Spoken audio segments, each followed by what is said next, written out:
maupayng udto o maupayng pagpaniudto gikan sa University of Science and Technology of Southern Philippines. Kini yung kachikan sa kautuhan. I am David Oran and you're watching Launch Chat.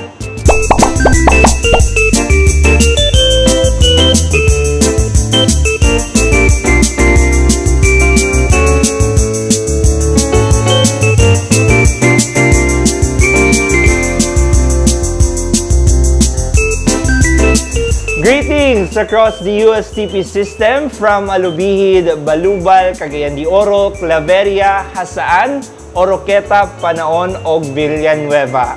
Dayon kamo kay atong hisgutan ang tipik sa atong 7-point agenda dynamic ug ang mga nagkadaiyang initiatives and activities sa atong universidad. Sa mas komprehensibo ug mas pinalingaw katsikahan diri lang sa Launch Chat. Trailblazers will welcome here at the Coastal Municipality in the Misamis Oriental, malaylain ang Hasaan. Yes, mga ka-Trailblazers, this is our first time here in USTP Hasaan kung asa atong hisgutan ang ilang usa sa ilang program, malaylain ang BS in Naval Architecture and Marine Engineering. And for this kautuhan mga ka-Trailblazers, kauban nato ang Department Chair sa atong BS nami, walay lain, Engineer JC. Hello, Engineer, maayong udto. Maayong udto, sir. Maayong udto mga ka-Trailblazers. Alright, sir. So atong hisgutan noon sa ang BS nami and how was this established and when was this established po, sir? Okay, so first of all, maayong udto again sa atong mga ka-Trailblazers. BS name is nagsugod ni siya last 2020. Actually, ang main reason yun nga nung na-establish ni siya nga program is because of the scarcity kumbaga sa mga engineers. Alright. Kay we all know that the Philippines is an archipelagic country and ang usag yun sa pinaka-main nato nga transportation is ang marine yun or sa maritime yun nga or shipping industry yun kumbaga. And because of that, daghan yun kaayo din sa Philippines ang mga barko. Okay. And tungod kay daghang mga barko, kinahanglan sad nga daghan sad og mga muayo sa barko or maghimo og barko. Yeah. But then again, siguro tungod kay wala kaayo siya nailhan sa mga tao, gamay ra kaayo ang makuha ani nga program. And since dinhi sa Hasaan na may shipyard. Ang kanang shipyard di ay kay kuan na siya mura na siya kumbaga kung sa tao pa hospital sa mga barko. So anha buhaton ang mga barko, anha i-repair ang mga barko. So nagsugod siya pag 2020 tungod kay na-feel sa usa sa shipyard dinhi sa Hasaan which is ang Picmao. Okay. Nga kanang kulang ang engineers, kulang ang naval architects and sa ilaha pang giingon fleeting ang naval architects. Kumbaga himuon ra gani og training ground ang Picmao. So like nagtrabaho sa Picmao after 2 years kay wala gagawas adto maning palad. So mo to nga kanang nakahuna-huna sila, naka-realize sila nga why not create a supplier of naval architects dinhi sa Misamis Oriental. And mo to nga sila willing yun kayo sila makig-partner and fortunately napili yun si USTP, specifically USTP Hasaan to become one of their partners in producing naval architects here in Misamis Oriental. Oh, wow. Mo to nga nagsugod dito. Yes. Pag 2020 ang naval architecture din sa Hasaan. This is very much interesting, sir, no? Kay across the USTP system, we have different and unique programs. So sama pa si moingon kanang murag dili kay pudnon, no? Kay even I was graduated in a program kung asa kanang dili pudnon. And we're very much excited to get know more about sa inyong BS nami, sir. I am curious and of course atong viewers no kay curious pod kung unsa ang pwede nato itawag sa ato ang future nga graduates, no? Na-mention magid nato na ang architecture, na engineering, are they architects or were they be called as engineers? Yes, thankful sad ko nga nangutan ka sir no kay ako sad mismo before katong student pasad ko. Naglibog sad ko kung architect ba gid engineer. But then again, kung atog yung tan-awon ng definition sa naval architecture, kuan man gud siya, it is a branch of engineering which deals with the design, construction and repair of marine vessels. So to answer your question, engineers sila pohon. Alright. So, mga engineers ang atong kuan. And I believe, sir, you're also a product of BS Nami, sir? Yes. Alright. I graduated BS Nami last 2019 wow. sa University of Cebu. So, okay.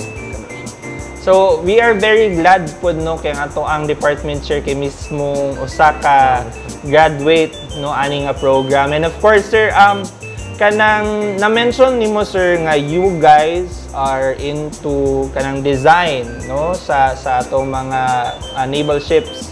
Kanang we've heard pod sir nga na ay competition day nga naapilan ninyo, and at the same time nakadawat tag award no.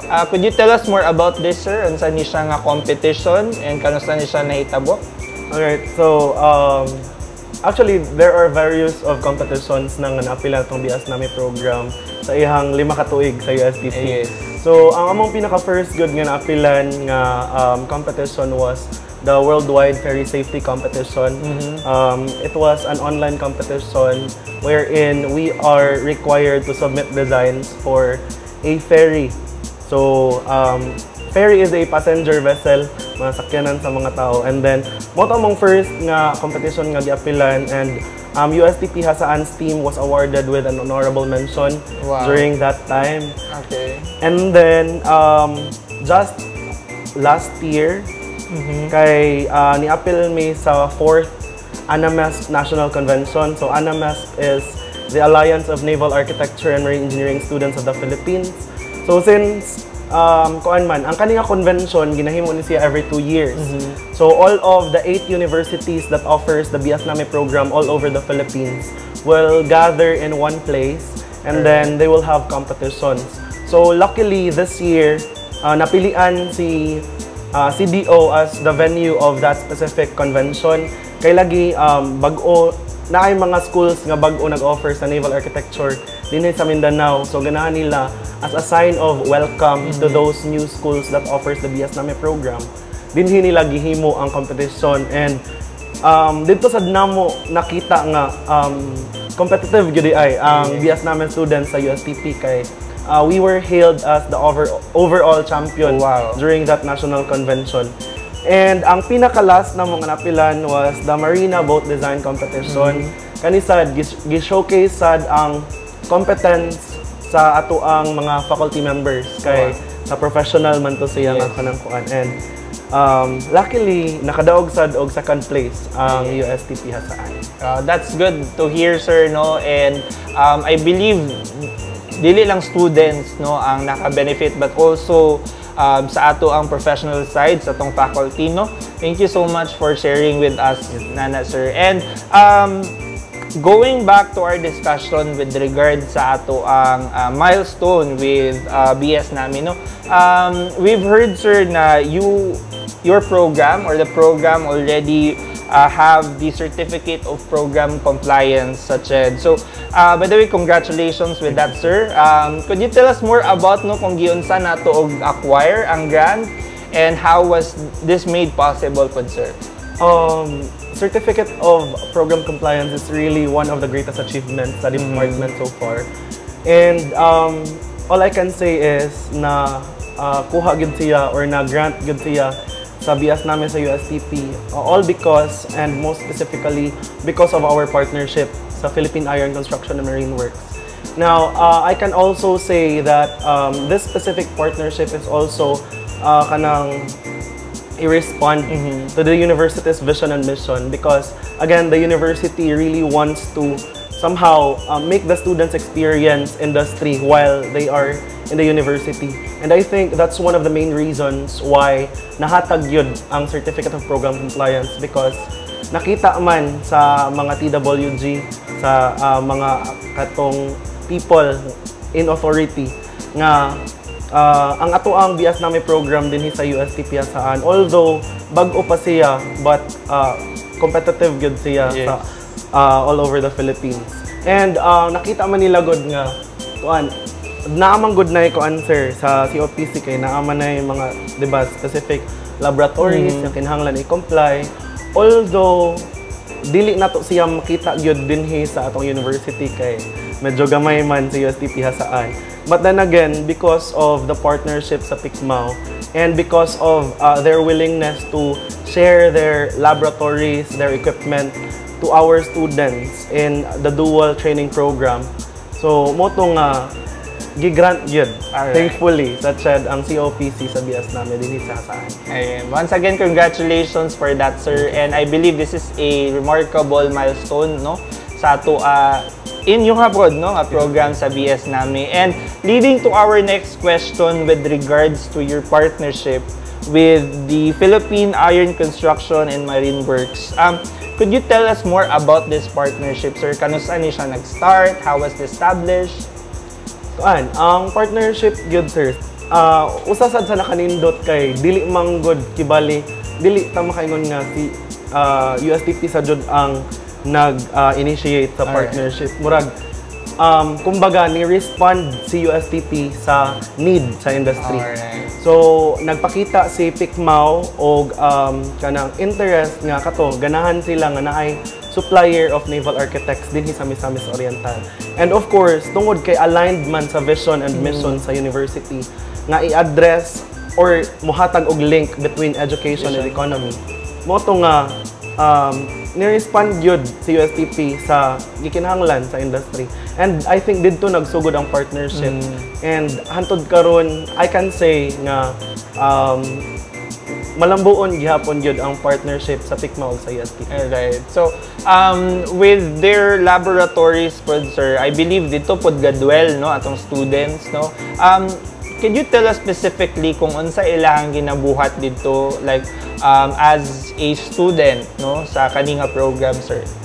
Okay, there are courses manggod within the curriculum nga mag-need yun siya og actual or hands-on nga kanang activities. Yes. But then again, since kumbaga baby pa man CBS namin sa USTP hasaan, wala pa kaayo equipment nga na-procure ang university. Tungod sad siguro kay medyo pricey ang equipment nga kihinanglan. Like for example, mga makina or like mga CNC machines or like kanang mga welding nga mga materials. So kana siya ang ginabuhat sa PICMAO kay they constantly kanang ensure USTP nga kung nag-need may og time for us to really go there and have our students experience firsthand what is it like to become naval architects. Like for example, shipyard tours or like immersion sa kanang nga requirement lang sa course or sa usa ka subject. So kana siya musugot ra gyud diretso si PICMAO nga okay, paanihayon yung mga estudyante, letter lang dayon, formalities and all. Pero kana siya mo na ang usa sa nakita na ko nga advantage kay sugod pa lang daan sa ilahang foundation years sa naval architecture kay nakita na gud nila, na experience na gud nila, makita sila nga naay barko, makita sila nga naay mga fitters, welders dito nga nagtrabaho and makita sad nila unsa gyud di ay ang trabaho sa naval architect sulod sa shipyard. Okay. So thank you so much for that, sir, for sharing with us, no, kay sa imo pa lang pag-share, no, makita nato kung unsa ka progressive, no, ang partnership between PICMAO and USTP hasaan. And I believe pod, no, nga ang pag-immerse and at the same time experience sa mga students could really help them, no, in order for them to expand their knowledge and at the same time mas maayo man gud tong maka-experience yun sila og ayo, no, sa on the ground bitaw nga job. And we're happy to know that with us, sir, kay both of the institution and then this partner is benefiting with each other, no. Nag-fill tag gaps sa ilaha and then they also fill the gaps nga nakita pa nato sa ato ang end. And sir, going back sa inyong journey as the sa department chair, no, sa ato ang BS namin, naka-experience man gyud ta og kaning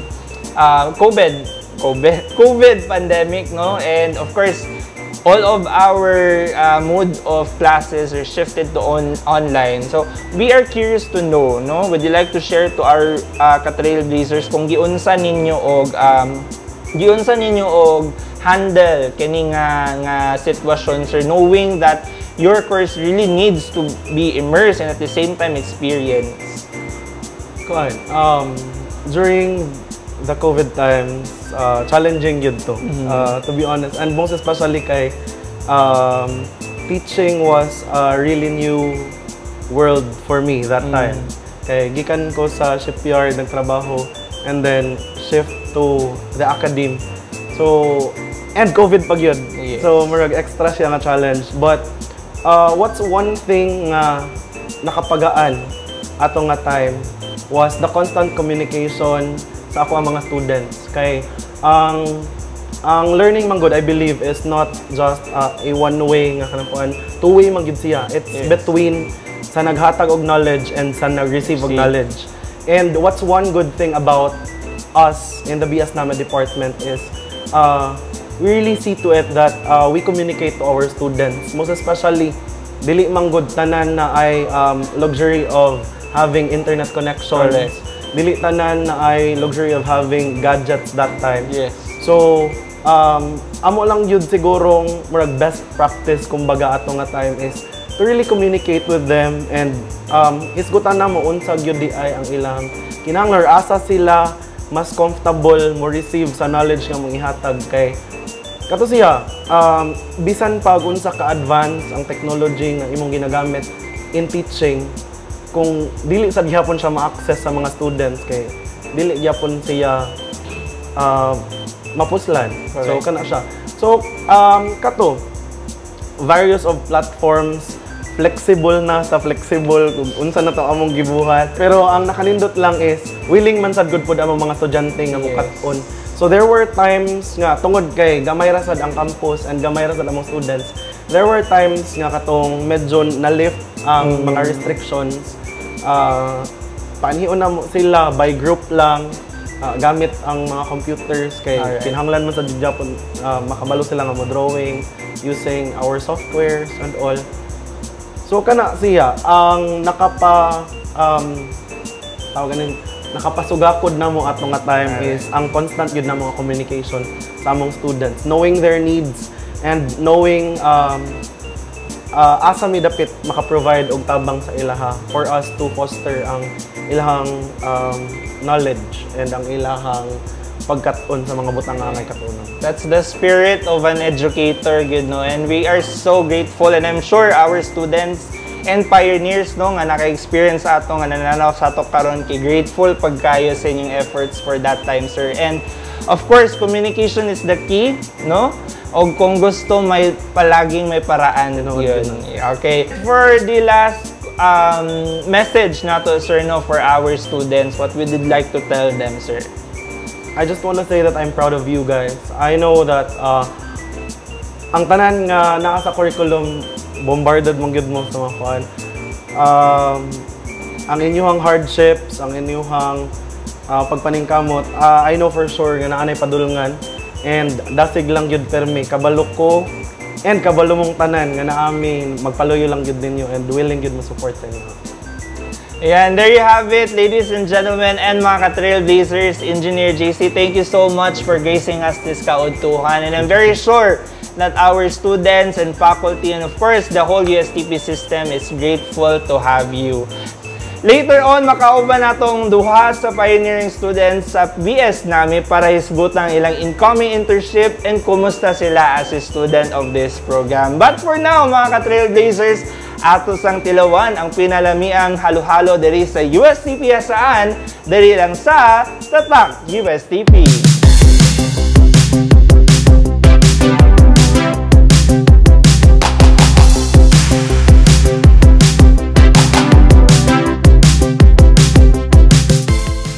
Alright mga ka-trailblazers, atong tilawan ang lamiyang halo-halo diri sa Hasaan. Kung asa pwede po ninyo i-try once maka-visit po diri. #TatakUSTP. Hindi ang halo-halo sa saan. Mga ungkap, #TatakUSTP.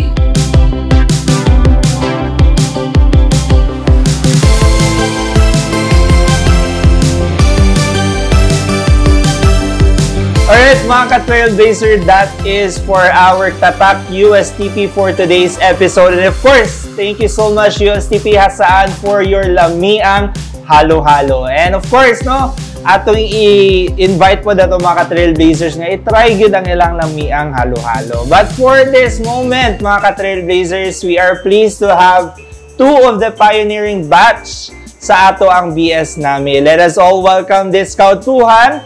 We have Ken and Rona. Welcome sa Lunch Chat. Mayong udto, sir. Mayong udto mga ka-Trailblazers. Mayong udto mga ka-Trailblazers. Alright, so naa si Ken o Rona, no, para i-share sa ato kung kumusta na ang ilang experience. And so far, no, since they are the pioneering batch, kumusta ka ang ilang journey towards reaching, no, this far. So, start ta ni Ken, no? Kumusta ang ato ang journey sa BS namin nga program? Okay, so as a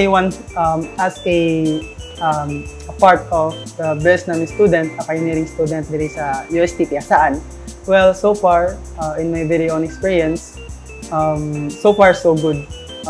Na-overcome na ko itong mga botang na I thought na dili na ko makaya. And through BS namin, it helped me develop the skills that wala na ako nahon sa una. Alright. Yes. Thank you so much. Ikaw, Rona, kumusta man atong journey sa BS namin? To be part of BS namin family is mura gid siya roller coaster sa pinakauna. Since COVID time, jud mi nagsugod, sir. And then, but now, okay na kaayo, sir. Kay face-to-face na. And then, maka-learn na mi og tarong. Og also, grateful kayo ko, minaparte ko aning family. Ayan. Thank you so much, contestant number 2. Wala ta na paano orient nga Miss Universe man datong kauban karon, no. But anyways, talking more about your journey, and then ganina, no, na-explain sa ato ang department chair na si Engineer JC na you guys, or the USTP Hasaan specifically, have this partnership with PICMAO, no? Isgutan nato nga dito man daw, no, ninyo i-conduct inyong mga laboratories, no? Ansa pa bang ninyo nga ginabuhat dito? Could you tell us kung kumusta atong experience, no, sa pag attend dito sa PICMAO? Start na kay Rona. Okay kayo, sir, honestly. Kay makita na mo kung what our future would look like. Alright. O kuan, sir, makita na mo in person ang mga barko, which is makarealize mo nga, wow, inani ang ma-encounter puhon-puhon. Exactly. So makadugang og inspiration, no, once nga naata dito nga ground. Kay even when I was still a student, no, kung nakakaana nga ground sa imuhang giskwelahan, of course, mas mo motivate kag ayo nga dapat manon gini nako. Now, for you, Ron, no, kumusta man ang ato ang experience, no, having with PICMAO sa inyong program? Well, in my very own experience, sir, for having PICMAO as a partner sa ato ang USTP Hasaan, no, sa ato, specifically sa BS namin, well, we have a subject na ginatawag na ship design. And through this subject, mas with the help po sa ato ang partnership sa PICMAO na ni ginakandak ng mga shipyard tour. And makatabang ng shipyard tour sa amo ang ship design nga subject, since mas visualize na mo ang barko, mga equipments, ang iyang accommodation, deck, and makatabang niya sa mga pag-take na punto siguro sa board exam. Okay. Thank you so much, no. Happy pod me nga kamo na-inspire mo og ayo, no, na motivate mo og ayo with the help of our partner, which is ang PICMAO. Now, talking about your program as well, no, we heard na you guys are in 5th year, diba? So, meaning graduating na. And of course, the pioneer batch. Could you tell us more about kung basin natin na nanaw, no, especially po sa itong mga ka-trailblazers nga inyong mga juniors, sophomores, and freshmen nga pwede mahatag ninyo no nga inspiration sa ilaha kung giunsa ninyo pag-reach in this height sa inyohang kuan, sa inyohang pag-eskwela. Start na ni Ken. Yes, sir. Okay. Well, to those students no that are still undecided about what program they should take sa ilang pagsulod or katong mga students nga gusto mo shift, and if you guys want to enter to the field of engineering and you are still undecided what type of engineering na imo ang i-take, you can consider the BS NAMI program in your options. Okay, for me personally, in my very own experience, it helped me develop my skills. It unfolds the new chapters na nakatabang sa kuha kung unsa ko karon, the self-discovery, the experience such as the self-confidence na gain na ako, wala ko na gain sukad since my high school time. Alright. Thank you. And for those students nga undecided lagi on what they take in the future nga program, ang ako lang is, sa gingon pa ni Sir Jesse ganiha, ang among course, ang BS namin is dili gid siya well known. Yes. So ako lang ipahibalo nga to those students nga passion gid nila ang pag-draw, labi na ang mga barko, mga ships. Kay that time yato mi sa USTP CDO is kanang naisa ka student bitaw sir nga nangutana kung unsa daw ko na among course. So, Yes. and then mo din to among gitubag na about ship design. And then ana din siya nga nag-exist di ay ang ship design dira sa USTP saan. Oo, okay. Kung nakabalo daw siya sir, possible nga iya daw tong i-take kay passion lagi niya ang pag-draw sa mga ships, parts sa ships. So, mao to nga nag-exist di ay medere sa USTP saan, Misamis Oriental. Yes, and true to that, no, it's very much interesting, and even I know, my mami is permi kay, as I've said po ganina, every campuses sa USTP system naagi distinct and unique programs nga kanang no one ever thought nga naadetay nga ni. Let's say sa Panaon, we have BS Marine Biology. For Alobihid, we have cybersecurity, and right now we have BS NAMI, which is very good thing for those no nga enthusiasts into drawing and engineering nga aspect kay all-in-one, di ba siya? And talking more about your program, unsa may mga skills no na acquire, of course with the help of PICMAO. Kay di ba na share niyo ganina nga didto sir na aming ginabuhat sa lab, mga ni this and that. Unsa mga skills no nga atong na acquire during the the interaction sa PICMAO?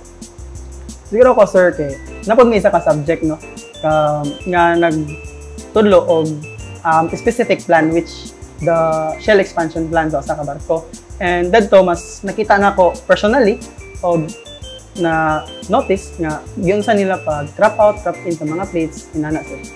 Ano nabantayan? Yes. How about you, Rona? So for me, sir, is PICMAO is more on ship repair. And then in the future, I would like to dive into that field also. So PICMAO is really a great opportunity kay nakita na mo dito kung diun sa gid pag-repair ang ship, and then in real life nagyud. So thankful kayo mi nga naa si PICMAO nag-exist and nakig-partner sa BS NAMI diri sa USTP Hasa. Ato pong pangutanan no kung unsa inyong ginalook forward no sa as the pioneers intern sa atong PICMAO. Start ta kang Ken. Well, pohon if mag-internship na ako sa PICMAO or sagasa siguro nga shipyard, well, I look forward na mas makatuon pa ko and mas ma-apply na ako ang knowledge na gi-share sa mga instructor sa MUA sa in real life in the OJT, on-job training. Ako is puhon-puhon kung maka-OJT sa PICMAO. Akong look forward is environmentally friendly siya, and then it foster work ethics, not just for personal growth but also for professional success. Because I am committed to quality, so Wow, thank you so much for that no nga kanang naami tarong gyud no nga looking forward sa inyong internship this January. And with that, good luck to both of you na, and of course sa atong tanan nga pioneer no. And leading to our last question, what would you like to say or naba may message no sa ato ang chairperson and of course the faculty of BS Nami, given that you guys already reached the 5th year of your academic na track? Sige, start ka, Rona. Okay, sir.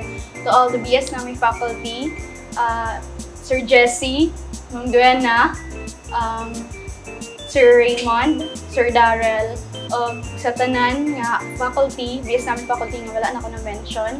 Thank you kaayo kay wala mi diri kung wala mo nag-start as a pioneering student, dili sa yon kay lagi COVID time, but then naa mo always naga-support, wala mi ninyo pasagdi, and then kanang ang camaraderie is grabe kaayo sa BS Nami family. Like kung unsa imong kinahanglanon sa academe, naa sila ga-support always. Gi-share nila ilang mga experience na as a naval architect, and also for sa mga subjects nga lisod, naa sila always nagatudlo sa amo. So thank you kaayo, wala jud mo nagkulang sa pagtudlo sa amo amang sir. Well, for me, I would not reach this far without the help of our beloved instructors, no? Sir JC, Sir Raymond, Sir Darrell, Ma'am Duina, Ma'am Marags.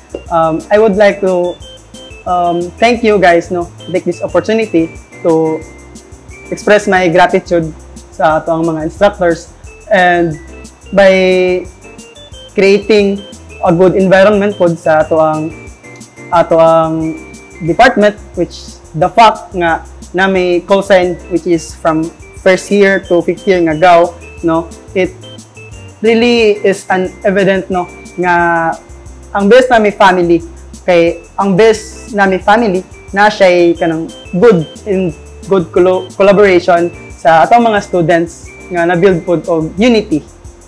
And that's it mga ka-Trailblazers. Thank you so much sa ato ang duha ka pioneers nga naa karon nga nag-uban sa ato, and of course nag-share sa ilang kaagi and of those nga challenges, experiences nga ilang gi-share sa ato ang this kaudtuhan. And of course, in the university's 7-point agenda dynamic, the BS Nami of USTP Hasaan and Picmao falls under letter Y, which is to yearn for excellence in innovative teaching and learning, and offer programs and curricula that drive innovations. Again, thank you so much mga Gaw for gracing us this kaudtuhan. And of course, thank you so much Engineer JC for having with us earlier this kaudtuhan. And with that mga ka-Trailblazer, that ends and concludes our episode for today. Thank you so much USTP Hasaan, of course sa tanan ng mga ka-Trailblazers kananaw nga to karong kaudtuhan. Hangtod sa sunod nga katsika dis kaudtuhan na puno sa komprehensibo o pinalingaw nga tsikahan diri lang sa Lunch Chat.